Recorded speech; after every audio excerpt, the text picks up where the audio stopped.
Permainan catur ini sebenarnya berasal dari negara India sebelum abad ke-6 Masihi.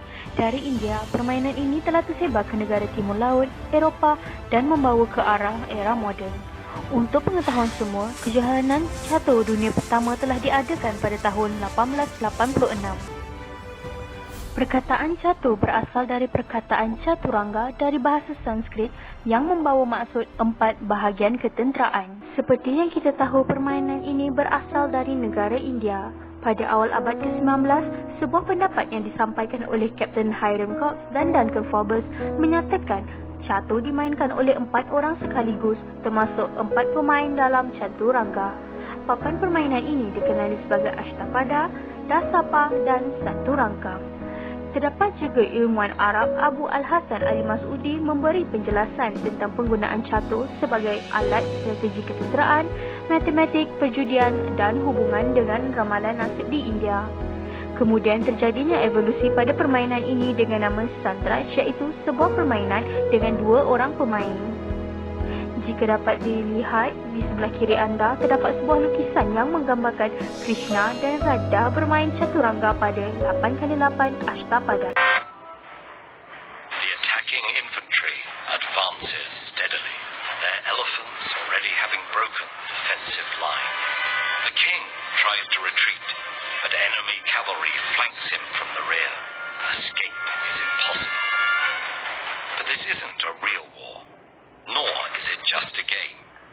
Over the roughly 1.5 millennia of its existence, chess has been known as a tool of military strategy, a metaphor for human affairs, and a benchmark of genius. While our earliest records of chess are in the 7th century, legend tells that the game's origins lie a century earlier. Beralih kita ke arah Timur Laut.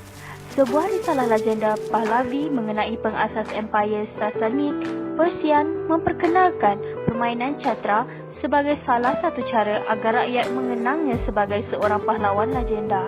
Pada abad ke-11, Shahnameh dan Ferdowsi datang pada Raja India untuk menggambarkan kembali peperangan di papan chess. Kisah ini diterjemahkan dalam bahasa Inggeris berdasarkan manuskrip dari Museum British. Di sebelah kiri anda merupakan kisah Shahnameh dan Ferdowsi yang datang pada seorang Raja India untuk menggambarkan kembali peperangan di papan chess. Manakala di sebelah kanan pula adalah manuskrip Parsi dari abad ke-14 menggambarkan bagaimana seorang duta besar dari India yang membawa catur kepada mahkamah Parsi. Negara seterusnya, Eropah. Caturanga memasuki Eropah melalui Parsi. Pihak tentera akan memperkenalkan catur apabila berjaya menakluki setiap kawasan jajahannya seperti penaklukan Norman Conquest of England dan menjadikan catur semakin popular dari Eropah Utara. Pada masa dahulu, permainan ini dikaitkan dengan kehormatan dan kebudayaan tinggi sehingga beberapa papan chess diperbuat dari bahan istimewa yang mahal. Populariti catur semakin bertambah di masyarakat barat antara abad 12 hingga 15 Masihi. Sewaktu perkembangan catur di Eropah, permainan ini dikaitkan dengan gaya hidup kesatria. Peter Alfonsi dalam bukunya Disciplina Clericalis menyatakan catur harus dimiliki oleh seorang kesatria. Raja Henry I, Raja Henry II dan Raja Richard I dari England merupakan penaung catur pada ketika itu. Pada abad ke-12, buah catur mula tetap menjadi raja iaitu king, ratu, queen, gajah atau patih, bishop, kuda knight dan benteng rooks. Pawn mulai dihubungkan dengan pasukan tentera. Peraturan tentang pembatasan waktu baru mula diperkenalkan.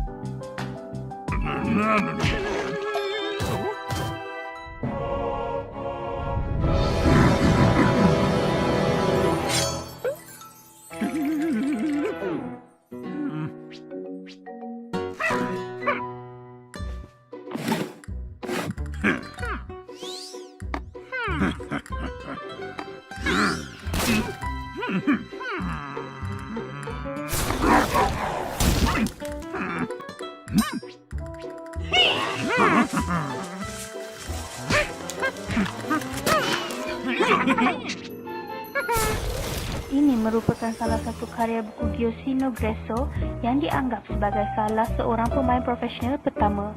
Beliau membuat analisis dan menulis buku mengenai ilustrasi strategi chess yang berbeza. Pertandingan chess mula diperkenalkan pada tahun 1834 dan pada tahun 1851, London Chess Tournament mula memperkenalkan batas-batas waktu bagi setiap pemain. Ketika pertandingan pemain sering mengambil masa yang lama untuk menggerakkan buah. Pada tahun berikutnya, chess pantas iaitu perlawanan chess dalam masa 5 minit telah diperkenalkan. Pada tahun 1861, pertandingan chess dengan masa yang ditetapkan mula dimainkan di Bristol, England. Alat yang digunakan adalah jam pasir. Jam pasir telah digantikan dengan jam moden pada awal abad ke-19. Selamat sejahtera, nama saya Tipen Teninggajalam. Nombor matrik saya adalah siri 190307. Saya akan meneruskan dengan perkembangan permainan catur di Malaysia. Pada tahun 1445, permainan catur di Malaysia dikenali pertama sekali. Nama dia adalah Tun Bahara. Orang Pasai, ia datang ke Melaka, maka Tun Bahara itu pandai terlalu bermain catur. Tiada sesiapa yang boleh menang dia pada zaman itu. Keduanya adalah pada tahun 1509 semasa ekspedisi Portugis ke-1 di luar Melaka. Orang Jawa mengenali catur. Selepas itu, pada tahun 1856, Wan Ahmad bin Muhammad Zain atau Sheikh Wan Ahmad Patani adalah seorang cendekiawan Muslim yang terkenal di Asia Tenggara. Dia membahasakan asal-usul catur dalam bahasa Melayu. Catur yang digunakan oleh orang Malaysia dan orang Indonesia.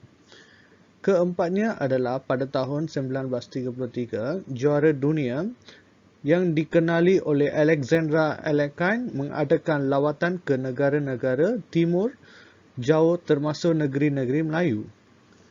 Seterusnya, pada tahun 1949, Penubuhan Malayan Chess Federation (MCF) pada awal Januari 1949 ditubuhkan.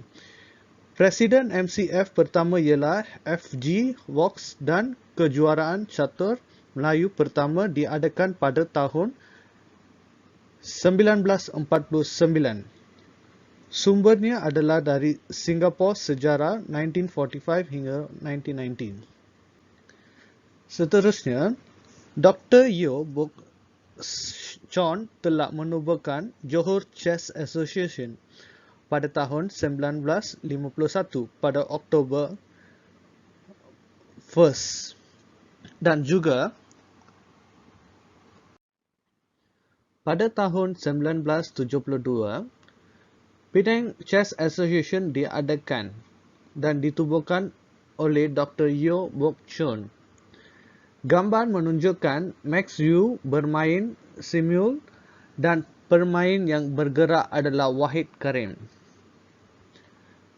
Pada tahun 1973, Persatuan Catur Malaysia CAM, pendahulu Persekutuan Catur Malaysia MCF dibatalkan pendaftarannya. Persekutuan Catur Malaysia MCF meneruskan dari mana CAM berakhir. Dr. Fu Lung Chun adalah salah seorang presiden. Seterusnya adalah pada tahun 1974, Persatuan Catur Selangor Kanan, salah satu persatuan catur tertua dan paling aktif di negara ini adalah wujud. Selangor Open pertama dilancarkan sejurus selepas penubuhan The Chess Association of Selangor CAS hingga kini 2008. Ini adalah acara catur terpanjang di Malaysia. Pada tahun 1974, Malaysia mengambil bahagian dalam Olimpik Catur ke-21 dari bahagian lelaki. Pemain pertama adalah Chan Moon Fei. Pemain kedua adalah Fu Lung Chun. Ketiga adalah Chu Men Wang. Keempat adalah Karim Wahid. Kelima adalah Jamaluddin. Dan keenam adalah Bernard Ng. Seterusnya, pada tahun 1994, pasukan lelaki dan wanita Malaysia mengambil bahagian di Olimpik Catur ke-31 yang berlaku di Moskow pada tahun 1994. Akhir sekali, perkembangan catur berlaku secara majalah, iaitu edisi pertama majalah catur. Majalah catur tersebut diterbitkan pada tahun 1995 Januari.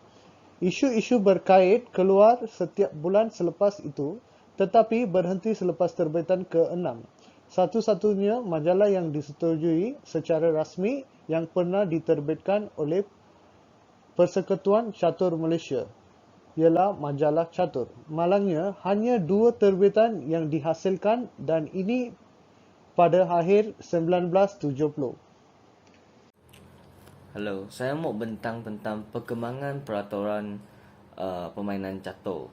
Pada mula permainan, papan catur dibentangkan supaya setiap pemain mempunyai petak putih di bawah kanan pemain. Kepingan disusun mengikut cara yang sama, iaitu barisan kedua diisi dengan bidak-bidak. Lepas tu barisan pertama diisi dengan rock, kuda, bishop, ratu dan raja. Setiap kepingan catur memiliki cara pergerakan yang berbeza. Kuda saja boleh melompat menembusi kepingan sendiri. Lepas tu, raja merupakan catur yang paling penting tapi paling lemah. Raja cuma boleh bergerak pergi atas, belakang, tepi, kiri, kanan dan secara perpenjuru. Raja juga tidak boleh bergerak ke tempat dalam cek yang di mana tempat dia boleh tangkap lah. Apabila dia diserang, itu orang mau panggil cek lah, itu saja. Ratu pula adalah yang paling kuat. Dia boleh bergerak pergi semua tempat, tapi tidak boleh menembusi mana-mana kepingan. Lepas tu rock pula. Rock boleh bergerak sejauh mana dia mahu, depan, belakang, tepi, tapi tak boleh blok lah, tak boleh ada halangan. Big shot pun sama, tapi big shot bergerak perpenjuru saja. Kuda pula dia pergerakan dia ialah 90 darjah macam L. Bidak pula adalah yang paling luar biasa lah. Mereka bergerak ke depan tapi menangkap dengan cara perpenjuru macam tu. Bidak boleh bergerak 2 petak pada langkah pertama. Dia tidak boleh menangkap buah di belakangnya dan depannya. Dia boleh menangkap perpenjuru sajalah. Bidak dia juga boleh bertukar menjadi buah lain apabila sampai ke hujung papan. Ini kes khas lah. Ini panggil promosi. Biasa orang jadikan dia macam ratu lah. Sebab ratu paling kuat kan. Itu saja. Thank you. Saya setiatur, saya ingin membenarkan tentang permainan catur. Cara untuk menyediakan papan catur. Urutan dari bidak di lajur pertama iaitu belakang dari pinggir menuju ke tengah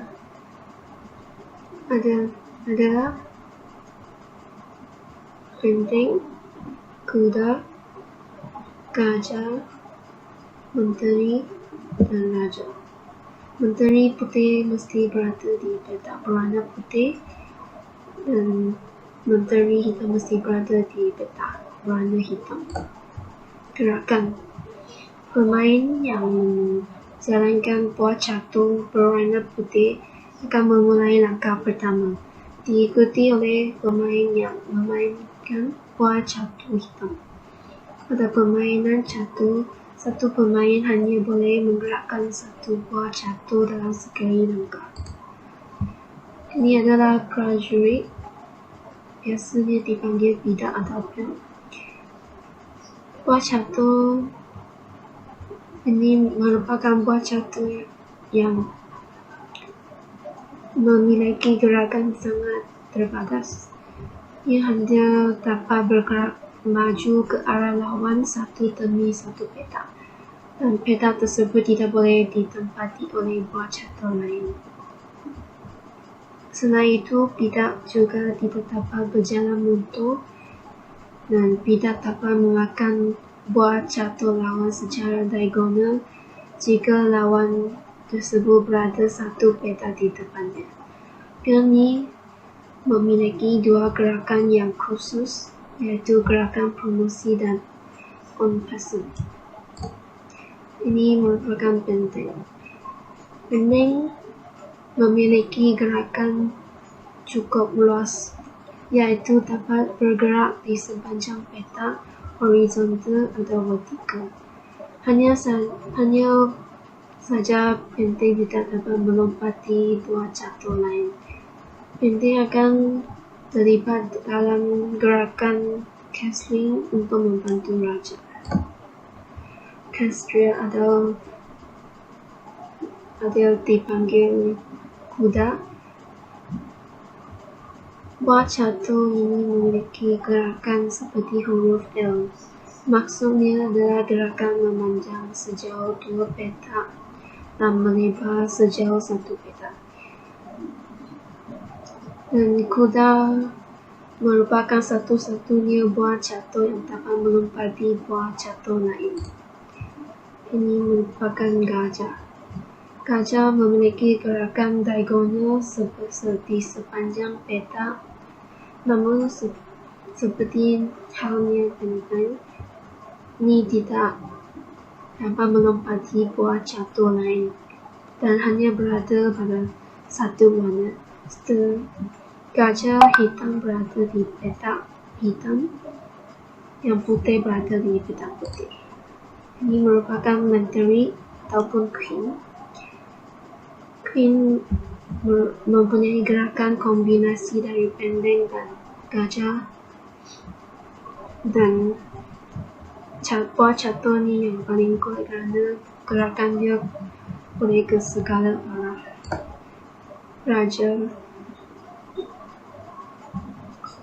Raja memiliki gerakan yang cukup terbatas, yaitu hanya dapat bergerak dari satu petak, namun dia boleh bergerak ke segala arah.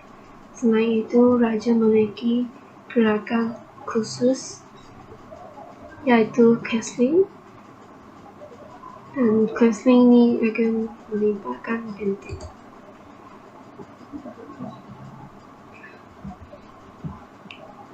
Castling ini merupakan sebuah gerakan khusus yang dilakukan oleh raja, di mana raja akan bergerak sejauh 2 petak ke arah benteng di bahagian baris pertama, dan kemudian benteng akan berpindah di petak terakhir yang dilalui oleh raja. Ada syarat-syarat khas untuk melakukan castling ini. Raja dan benteng yang akan berpindah belum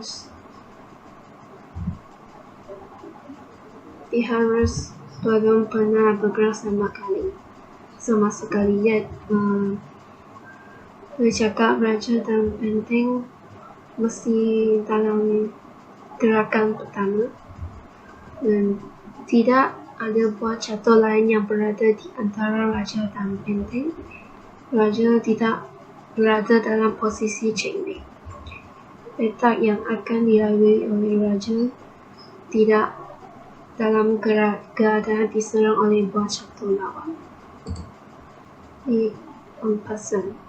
Gerakan ini akan terjadi apabila petak bergerak sejauh 2 petak maju dan terdapat petak lawan yang berada pada satu petak dalam baris tujuan. Petak lawan dapat memakan dan menempati petak yang baru saja dilewati oleh petak pemain tersebut. Gerakan ini dapat dilakukan setelah gerakan petak maju sejauh 2 petak atau hak lawan untuk melakukan gerakan ini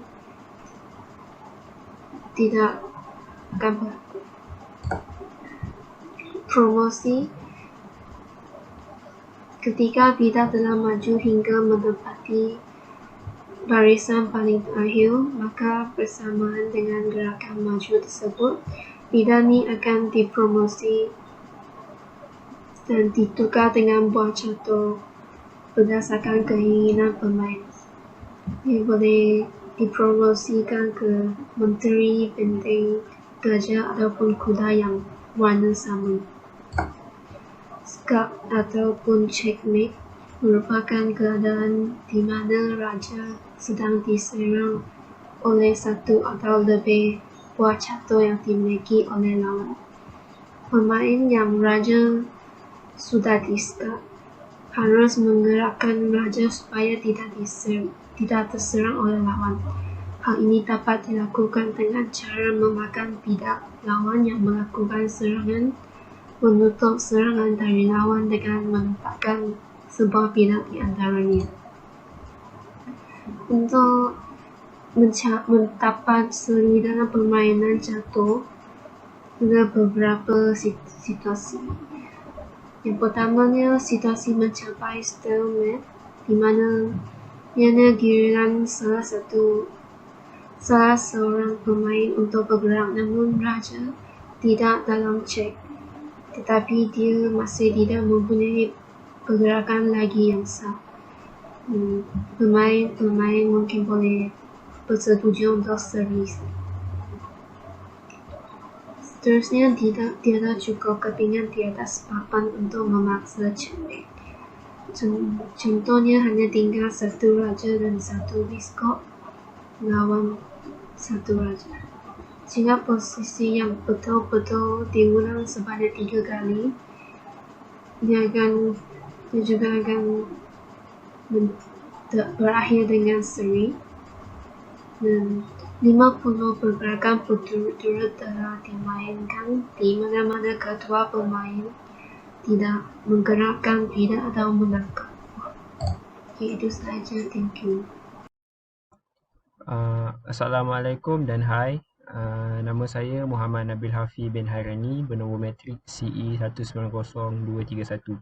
Jadi hari ini saya akan membentangkan mengenai catur, iaitu spesifikasi peralatan dan gelanggang.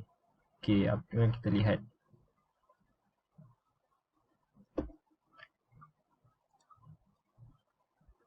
Okey. Pertama sekali kita akan perkenalkan iaitu peralatan. Peralatan catur ni ada 3, iaitu buah catur, papan catur, jam dan jam catur. Okey. Seterusnya mari kita lihat buah catur. Okey, buah catur ni ada beberapa jenis. Okey, antara jenis yang ada ialah kayu, plastik dan kaca. Okey. Contoh-contoh jenis-jenis buah catur ni kita boleh lihat seperti A ni ialah jenis kayu. Buah catur tu diperbuat daripada kayu. Yang B pula ialah buah catur yang diperbuat daripada plastik. Okey, C pula ini merupakan buah catur yang diperbuat daripada kaca. Okey, seterusnya saya akan terangkan nama-nama pada buah catur. Okey, first kita ada raja, iaitu dalam bahasa Inggerisnya ialah king. King ni merupakan buah catur yang perlu kita lindungi. Sebab nak tahu dia king macam mana, dia ada tanda macam huruf T di atas kepala dia tu. Okey. Yang kedua kita ada permaisuri, iaitu queen. Okey, queen ni dia punya buah catur tu mempunyai seperti ala-ala crown. Okey. Yang ketiga kita ada bishop. Okey, bishop ni atas dia bentuknya atas dia ada bulat dan ada garis yang ada ruangan lah, garis. Okey. Seterusnya kita ada knight, iaitu kuda. Kuda kita tahulah bentuk kuda macam mana, so dia punya buah catur pun bentuk kuda. Yang kelima kita ada rook. Okey, rook ni benteng. So dia punya buah catur bentuk seperti benteng lah yang kalau kita tengok cerita lama-lama dahulu-dahulu, kita boleh lihat benteng seperti buah catur ni lah. Okey, yang terakhir kita ada pound. Pound ni paling kecil lah dalam buah catur, antara kalangan buah catur. Ya. Seterusnya, okey, warna yang digunakan buah catur.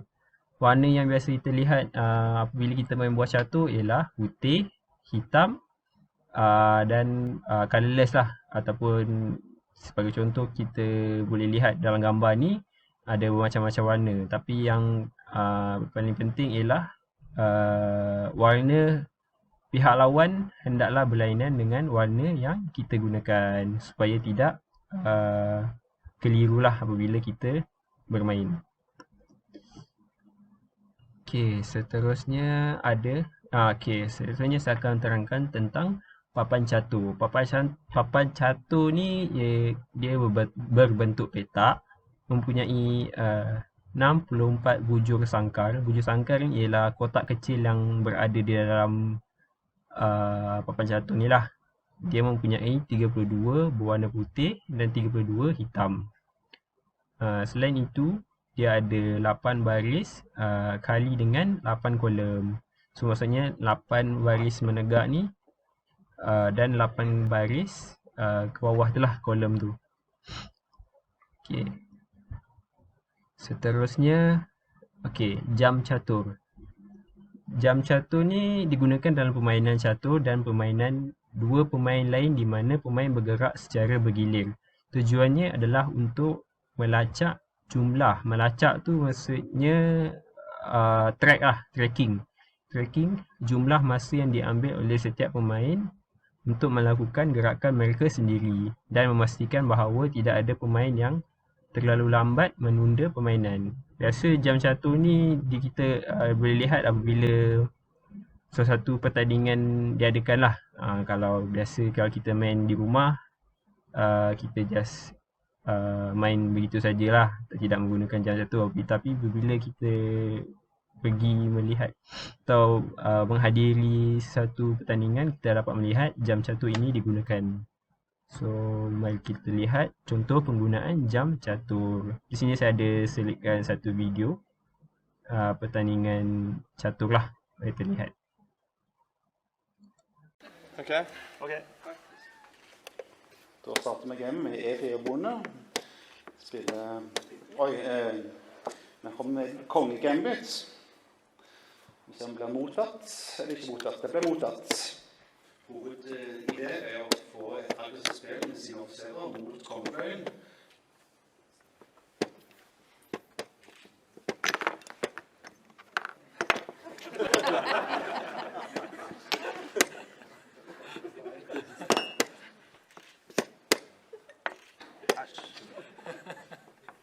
Glemmer å flytte kongen, så kan motpart stoppe klokken og vunnet partiet.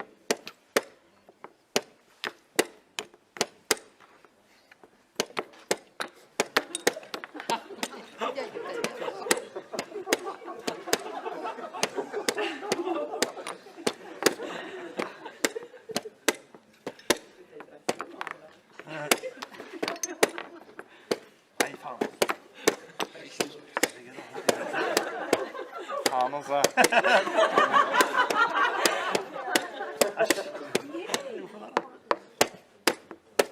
Det er mulig. Fantastisk spill for opposisjon.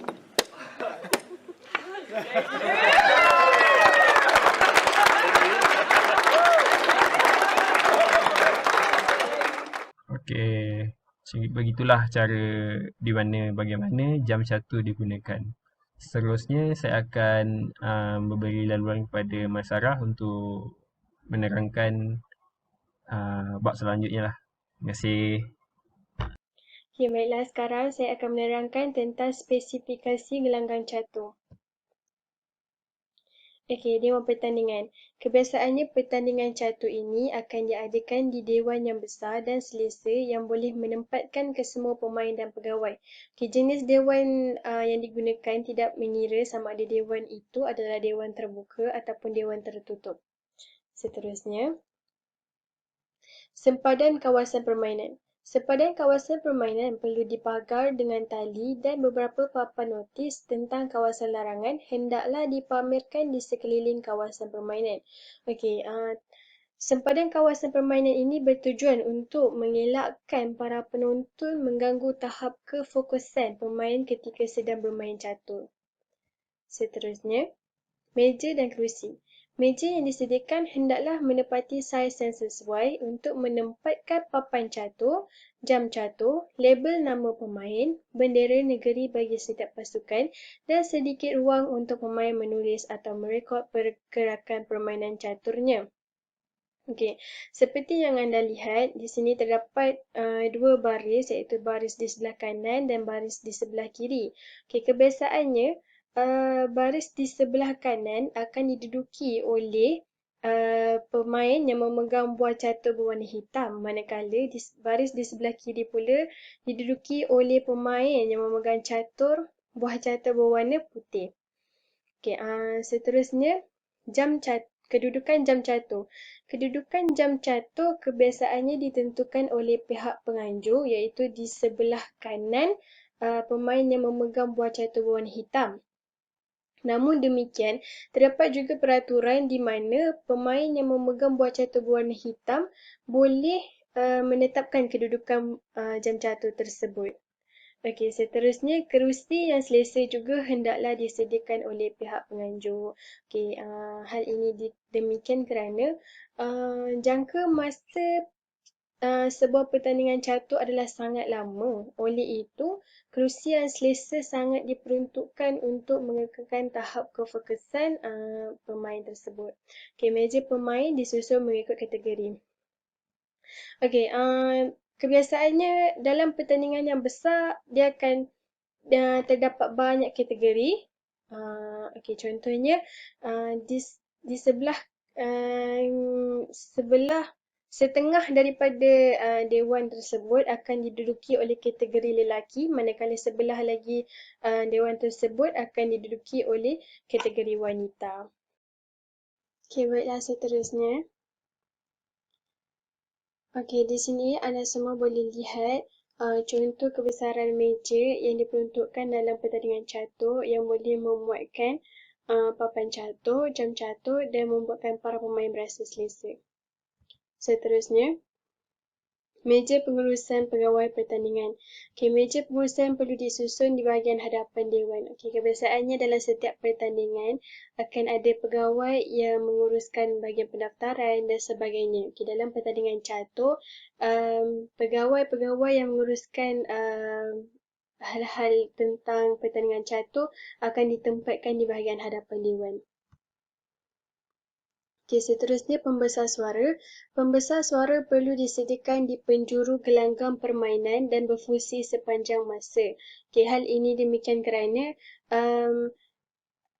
pertandingan catur menempatkan ramai pemain dan keluasan dewan agak besar.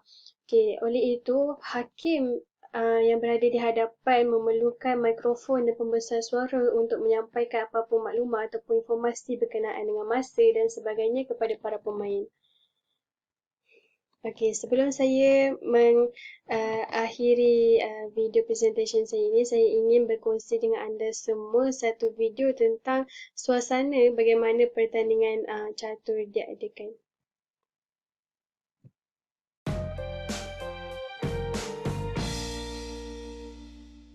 Assalamualaikum warahmatullahi wabarakatuh.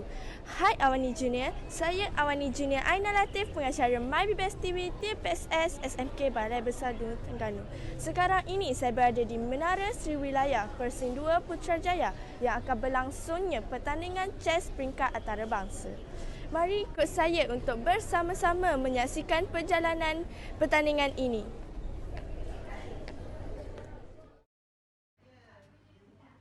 Pertandingan catur peringkat antarabangsa ini turut disertai oleh peserta dari 5 buah negara iaitu Thailand, Filipina, Singapura, India dan Australia. Pertandingan ini adalah kerjasama antara Kementerian Wilayah dan Kementerian Pendidikan Malaysia.